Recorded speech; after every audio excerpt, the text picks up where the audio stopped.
Bismillahirrahmanirrahim. Assalamualaikum warahmatullahi wabarakatuh. Perkenalkan, nama saya Anita Wisyaka hari ini dengan NIM T 2019-7115. Oke, bagaimana kabarnya anak-anak? Semoga selalu sehat dan selalu dilindungan Allah Subhanahu wa taala ya. Nah, pada pertemuan kali ini kita akan belajar mengenai konsep kesebangunan dan kekongruenan bangun datar. Nah, di mana tujuan dari pembelajaran ini adalah untuk menjelaskan dan menentukan kesebangunan dan kekongruenan bangun datar. Nah, siswa juga harus mampu menjelaskan dan memahami masalah-masalah yang sering terjadi di dalam kehidupan sehari-hari yang berkaitan dengan kesebangunan dan kekongruenan bangun datar. Nah, jangan lupa untuk mengisi presensi di link yang sudah saya sediakan. Selanjutnya, mari kita simak videonya. Oke, untuk yang pertama, di sini kita akan membahas kekongruenan bangun datar. Nah, di sini ada beberapa gambar di mana di gambar ini ada benda yang saling kongruen dan juga ada benda yang tidak kongruen. Nah, untuk yang pertama kita membahas kursi yang berwarna kuning ini ya. Nah, dua kursi yang berwarna kuning ini itu dikatakan saling kongruen meskipun berbeda warna. Nah, berbeda dengan kursi yang kedua, kursi yang berwarna biru, sekalipun warnanya itu sama tapi bentuknya itu berbeda, itu dikatakan tidak saling kongruen.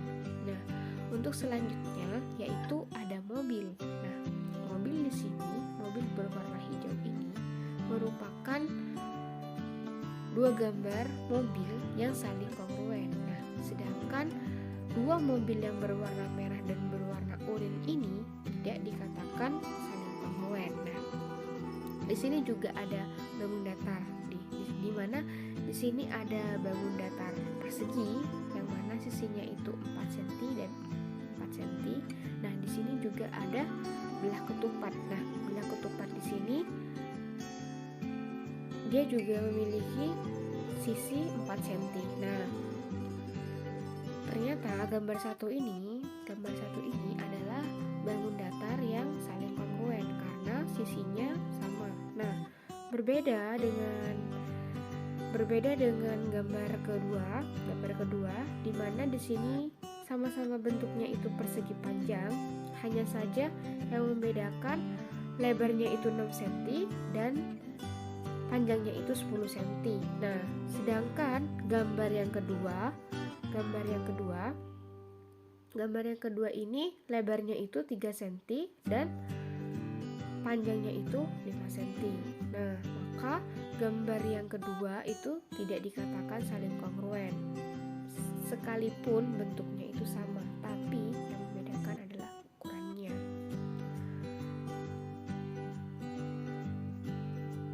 Untuk yang selanjutnya yaitu kekongruenan bangun datar, masih di kekongruenan bangun datar. Nah, dari gambar-gambar tersebut atau benda-benda yang ada di sekitar kita, maka dapat disimpulkan bahwa kekongruenan merupakan dua buah bangun datar yang dimana kedua bangunannya itu sama-sama memiliki bentuk dan juga ukuran yang sama. Nah, seperti ini ya.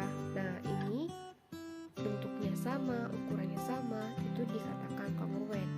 Ini juga mobilnya sama, dua mobil yang sama itu dikatakan saling kongruen.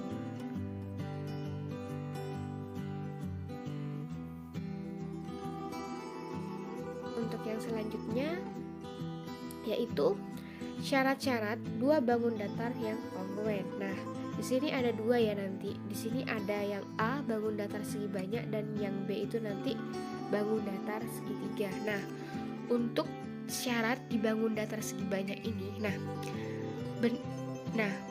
bangun datar yang dikatakan segi banyak ini beraneka macam ya. Bisa persegi panjang, bisa persegi, trapesi, belah ketupat. Pokoknya yang selain segitiga, kayak gitu dah. Nah, dua bangun segi banyak dikatakan kongruen jika memenuhi dua syarat. aja syaratnya. Yang pertama yaitu sisi-sisi yang bersesuaian. Sisi-sisi yang bersesuaian itu harus sama panjang, dan sudut-sudut yang bersesuaian itu harus sama besar. Nah, baru itu bisa dikatakan dua bangun datar yang saling kongruen. Nah, misalkan ini di sini ada contoh ya. Ada contoh di sini. Nah, contohnya itu gini, berbunyi seperti ini. Terdapat dua buah trapesium A, B, C, D. Ini ya, trapesium ini ya. Trapesium A, B, C, D. Dan juga ada trapesium J, K, M, L. Nah, buktikan apakah dua bangun datar segi banyak tersebut itu memiliki sifat kongruen. Nah, untuk yang pertama kita harus menggambar ya. Di sini sudah jelas gambarnya. Nah, sudut yang pertama tadi kan syaratnya itu sisinya harus bersesuaian. Nah, sisi, kita cek sisinya dulu. Misalkan ini, sisi yang bersesuaian adalah AB. Ini AB ya. Maka sisi yang bersesuaian di trapesium JKML itu adalah JK. AB dan JK. Maka dikatakan bahwa AB dan JK itu memiliki sisi yang bersesuaian. Oke, untuk sisi yang kedua kita coba lihat yang BC. Nah, BC itu sama dengan KL. Nah, BC sama dengan KL. Ya, BC sama dengan KL. Nah, untuk sisi yang lain bisa dilihat sendiri ya. Untuk selanjutnya yaitu syarat yang kedua tadi, sudut-sudutnya harus bersesuaian. Nah, mari kita lihat. Sudut A ini sama dengan sudut C. Nih, sama sudut C.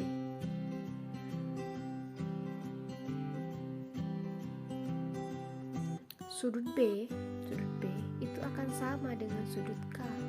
Di sini juga udah diterangkan. Sudut D, nah sudut D ini sama dengan sudut M. Udah ya, udah kita buktikan sisinya sudah bersesuaian, sudut-sudutnya juga bersesuaian. Maka yang terjadi adalah jadi trapesium ABCD dan JKLM adalah dua bangun datar yang kongruen. Seperti itu. Masuk ke syarat-syarat dua bangun datar bagian bangun datar segitiga. Nah, dua segitiga dikatakan kongruen jika memenuhi dua syarat berikut. Sama ya seperti yang tadi. Sisinya itu bersesuaian sama panjang dan sudut-sudutnya juga sama besar. Nah, untuk lebih mempersingkat atau memperjelas, kita lihat contohnya ya. Contoh dari dua buah segitiga, di mana segitiganya ada segitiga ABC dan segitiga DEF. Nah, untuk yang pertama tadi kan kita harus mengetahui sisinya itu apakah bersesuaian atau tidak. Nah, misalkan di sini ada sisi AB itu sama dengan sisi DE. Udah jelas ya di situ sama. Nah, untuk sudutnya kita cek satu aja, yaitu sudut B itu sama dengan sudut E. Kelihatan jelas ya di situ ya. Maka segitiga ABC dan segitiga DEF adalah dua bangun datar segitiga yang saling kongruen. Selanjutnya kita masuk ke sebangunan-bangun datar. Nah, mari kita simak gambar yang ada di situ atau foto yang ada di situ. Untuk gambar yang pertama itu ada suatu foto, di mana foto itu fotonya kupu-kupu. Nah, ukuran pertamanya itu adalah ukuran aslinya berbentuk persegi panjang. Nah, untuk gambar yang kedua itu ketika itu didrag ke atas atau diperlebar ke atas, Untuk gambar yang ketiga itu ketika gambar aslinya itu didrag ke samping, dan untuk gambar yang terakhir itu adalah gambar yang didrag pada sudut fotonya sehingga lebarnya di sini bertambah besar ya. Nah, untuk gambar yang kedua yaitu ada gambar seseorang di situ sepertinya berfoto ya, mungkin bisa berfoto kayak 3x4 kayak gitu mungkin ya. Nah, dimana fotonya itu pertama awalnya itu kecil, setelah itu diperbesar, lalu diperbesar lagi seperti itu. Nah, kedua gambar itu merupakan konsep kesebangunan. Nah, dua bangun datar yang mempunyai bentuk yang sama itu disebut sebangun. Tidak perlu ukurannya sama, namun sisi yang bersesuaian itu sebanding dan sudut-sudutnya itu yang bersesuaian dengan sama besar. Nah, jadi kalau konsep kesebangunan itu sekalipun itu bangun datarnya itu sama ya, bangun datarnya harus sama, bangun datarnya sama, tetapi ukurannya itu berbeda. Misalkan suatu persegi itu panjangnya katakanlah 10 cm, lebarnya 5 cm, maka dikatakan sebangun apabila gambar yang satunya itu panjangnya itu 20 cm dan lebarnya itu 10 cm, seperti itu. Nah, agar memperjelas kita masuk ke contoh ya. Nah, di sini sudah ada contoh kesebangunan bangun datar. Nah, di sini pertanyaannya adalah manakah pasangan persegi panjang yang sebangun? Jelaskan. Misalkan diketahui persegi panjang ini ya, I1 yang berwarna kuning itu panjangnya 8 cm dan maksud saya panjangnya itu 12 cm dan lebarnya itu 8 cm. Untuk I2 yaitu panjangnya 8 cm, lebarnya 6 cm. Untuk I3 itu lebih kecil ya, dimana lebarnya itu 3 cm dan panjangnya 4 cm. Nah, penyelesaiannya yang pertama adalah periksalah sudut-sudut yang bersesuaian. Nah, untuk sudut-sudut persegi panjang kita tahu semua ya bahwa setiap sudut itu pastinya memiliki sudut 90 derajat di sini ya. Pasti di sini A-nya 90, E-nya juga 90, I-nya juga 90. Nah, untuk syarat yang pertama yaitu sama ya. Untuk syarat yang pertama sudutnya sama-sama membentuk sudut 90. Nah, bagaimanakah dengan ini panjangnya, apakah itu bersesuaian atau sebanding atau tidak? Nah, di sini untuk yang pertama kita akan membuktikan I1 dan I2. Nah, di mana I1 itu adalah AD-nya itu adalah 8 dan FG-nya itu adalah 6 cm. Maka AB per EF itu sama dengan DC per HG. Oke. DC per HG katanya. DC per HG iya.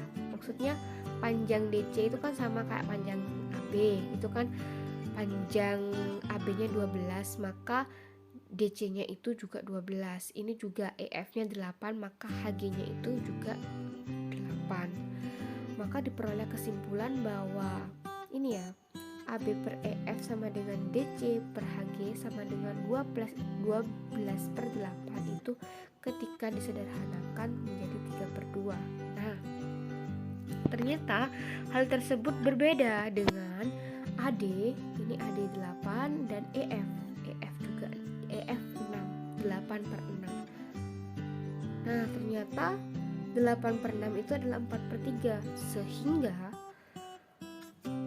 diperoleh bahwa perbandingan sisi bersesuaian tidak sama. Jadi I1 dan I2 itu tidak sama. Jadi I1 dan I2 itu tidak bisa dikatakan sebangun. Nah, bagaimana dengan I1 dan I3? Nah, kita lihat ya di sini ya. Di sini ada ABC, di sini juga ada IJKL. Nah, di mana AB-nya itu 12, AD-nya itu 8, DC-nya juga 12, BC-nya juga 8. Nah, IJ-nya 3 dan JK-nya itu 4. Maka AB per JK itu adalah 12 per 4 cm, diperoleh hasil 3/1. Nah, sedangkan AD per JI, AD-nya itu 8, JI-nya itu 3, maka 8/3. Jadi ini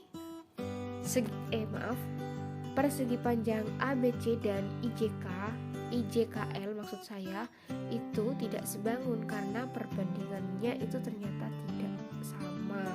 Nah, untuk yang terakhir kita akan membuktikan persegi panjang I2 dan I3 di mana ada EF dan HG dan ada IJ dan LK. Nah, di mana EF-nya itu 8 cm, FG-nya itu 6 cm, IJ-nya itu 3 cm dan JK-nya 4 cm. Maka diperoleh bahwa EF per JK sama dengan HG per IL, di mana EF-nya itu 8, JK-nya itu 4, HG-nya itu 2 dan IL-nya itu 1.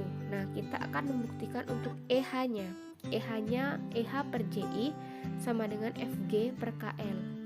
Di situ 6/3 sama dengan 2/1. Ternyata I2 dan I3 terbukti bahwa keduanya merupakan bangun datar yang sebangun. Ya, EF dan IJKL itu merupakan dua bangun datar yang sebangun. Sesuai dengan tadi, yang pertama itu kan sudutnya sudah sama-sama 90, yang ini juga panjangnya bersesuaian atau sebanding. Oke, untuk yang selanjutnya kita masuk ke kesebangunan dua segitiga. Perlu diketahui bahwa syarat-syarat ini berlaku untuk segitiga sama sisi, segitiga sembarang, dan segitiga sama kaki. Nah, kenapa segitiga siku-siku itu tidak termasuk? Sebentar lagi kita akan membahasnya. Nah, untuk di sini, apabila dua segitiga itu dikatakan sebangun jika dan hanya jika memenuhi syarat berikut. Perbandingan sisi yang bersesuaian harus senilai. Misalkan di sini ya, AC itu kan panjang sebanding dengan A aksen dan C aksen, di mana AC-nya itu 5 cm dan A aksen C aksennya itu adalah 5A. Seperti itu. Nah, untuk yang ini adalah kesebangunan dua segitiga apabila segitiganya itu siku-siku. Nah, di kegiatan 3 di buku paket ada ya, itu bisa kalian perhatikan bahwa dengan memperhatikan bahwa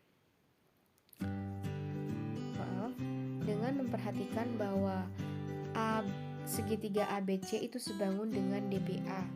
Nah, segitiga ABC itu sebangun dengan segitiga DAC dan segitiga DBA itu sebangun dengan DAC. Maka diperoleh AB aksen itu sama dengan BD dikali BC. Sedangkan AC ini ya, ini AC itu AC pangkaduan maksudnya itu diperoleh dari CD ini ya, CD itu dikali dengan CB. Itu ya. Nah, misalkan kita keluarkan ya, segitiganya kita pecah jadi 2 sehingga memperoleh seperti ini. Segitiga ADB ini sebangun dengan segitiga DAC. Nah, untuk membuktikan kita coba lihat, misalkan kita punya AD-nya itu adalah 10 cm, DC-nya itu adalah 5 cm. Kenapa seperti itu? Karena syaratnya harus sebanding. Nah, untuk sudutnya tidak perlu diragukan lagi bahwa sudut dari ini ya, sudut segitiga siku-siku itu pastinya 90 derajat. Kita tahu itu karena saling lurus. Nah, itu kita masuk ke contoh soal ya, contoh soal yang berkaitan dengan kekongruenan. Nah, di sini ada. Ini soalnya saya diambil di buku, jadi kalian bisa ngecek di buku juga jika kurang paham ya. Nah, ada soal, diketahui seorang siswa dengan tinggi badan 150 cm menghadap tiang bendera. Ini tiang benderanya ya, pagi hari yang cerah. Nah, di mana panjang bayangan siswa itu adalah 2,5 meter atau setara dengan 250 cm dan panjang bayangan tiangnya itu adalah 6 meter. Nah, di situ ditanyakan tentukan tinggi tiang bendera tersebut. Tinggi tiang benderanya itu berapa? Nah, kita tulis di sini diketahuinya berapa. Setelah itu untuk mempermudah kita gambar. Di sini ada gambarnya. Ada segitiga, misalkan segitiga ABC itu setara dengan ininya ya, setara ya. Ada juga segitiga DEC itu setara dengan orang dan bayangannya ini, itu ya. Nah, maka diperoleh bahwa segitiga ABC ininya, segitiga ABC anggaplah ininya, dan segitiga DEC itu ininya ya, orangnya. Maka AB ini ya, AB itu sebanding dengan DE. Tadi kan tinggi orangnya itu adalah, tinggi siswanya itu adalah 150, maka di sini AB-nya itu kan kita nggak tahu masih AB-nya berapa, maka di sini ditulis T per 150 ada DE-nya sama dengan 600 per 250. Kenapa 600? Karena 600 ini adalah ini panjang ininya, DC-nya. Dan maksud saya panjang CB-nya ya, panjang CB-nya itu adalah 6 meter sama dengan 600, dan CE-nya ininya ya, CE-nya itu adalah 250. Maka diperoleh bahwa 250T sama dengan 150 dikali 600 itu adalah T sama dengan 150 dikali 600 per 250, di mana T-nya itu adalah 360. Nah, ini untuk satuannya adalah satuan senti ya. Jadi, tinggi tiang bendera tersebut adalah 360 cm atau 3,6 meter. Seperti itu.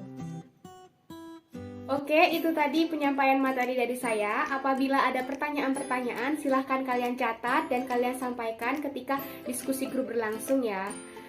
Sekian dari saya, kurang dan lebihnya mohon maaf. Wassalamualaikum warahmatullahi wabarakatuh.